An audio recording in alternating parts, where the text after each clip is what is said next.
خبروں کا سلسلہ آگے بڑھاتے ہیں اور آپ کو بتائیں کہ نیتن یاہو کو خبردار کیا تھا کشیدگی بڑھی تو اسرائیل ایران کے خلاف تنہا رہ جائے گا۔ امریکی صدر ڈونلڈ ٹرمپ کا ایران پر اسرائیلی رد عمل۔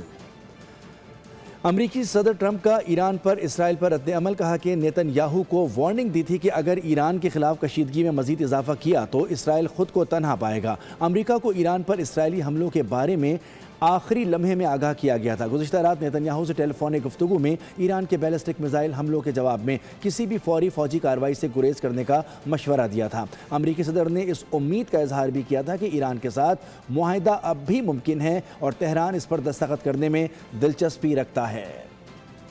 خبروں کا سلسلہ آگے بڑھاتے ہیں اور آپ کو بتائیں کہ نیتن یاہو کو خبردار کیا تھا کشیدگی بڑھی تو اسرائیل ایران کے خلاف تنہا رہ جائے گا۔ امریکی صدر ڈونلڈ ٹرمپ کا ایران پر اسرائیلی رد عمل۔ امریکی صدر ٹرمپ کا ایران پر اسرائیل پر رد عمل۔ کہا کہ نیتن یاہو کو وارننگ دی تھی کہ اگر ایران کے خلاف کشیدگی میں مزید اضافہ کیا تو اسرائیل خود کو تنہا پائے گا۔ امریکہ کو ایران پر اسرائیلی حملوں کے بارے میں آخری لمحے میں آگاہ کیا گیا تھا۔ گزشتہ رات نیتن یاہو سے ٹیلی فونک گفتگو میں ایران کے بیلسٹک میزائل حملوں کے جواب میں کسی بھی فوری فوجی کارروائی سے گریز کرنے کا مشورہ دیا تھا۔ امریکی صدر نے اس امید کا اظہار بھی کیا تھا کہ ایران کے ساتھ معاہدہ اب بھی ممکن ہے اور تہران اس پر دستخط کرنے میں دلچسپی رکھتا ہے۔